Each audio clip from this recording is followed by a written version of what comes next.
Ito ang Kentetsu guys.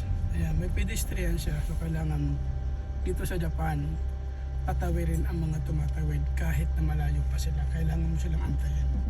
Kasi di natin alam may nag-aabang na pulis na nakatingin sa pedestrian. Kaya kailangan patawirin siya. So ang priority dito sa Japan, mga pedestrian na tumatawid ng tao. Yun ang binabantayan nila. Sa Pilipinas kasi ang binabantayan ng mga nakasakay sa kotse yung makatawid agad sila sa pedestrian. Hindi nila iniisip yung mga tao na tumatawid. Yun ang importante kasi nga wala nang disiplina.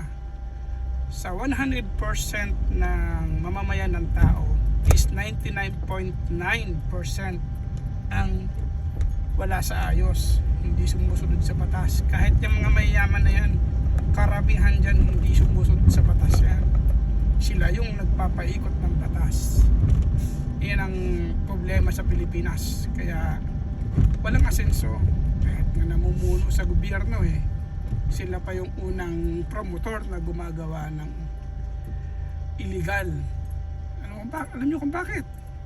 May pera sila, may abogado, kaya nilang bulaktutin ang batas ng Pilipinas.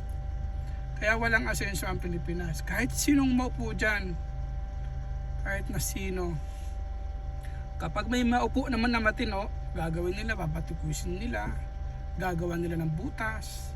Lalo na to si PI na Trillanes, walang ginawa yung kundi mag-imbento ng ng kaso. Magaling mag-imbento yung sa Trillanes ng kaso. Kunyari, paniniwalaan siya. Hindi ko alam kung bakit namubuhay pa siyang mundo yung mga ganyang tao.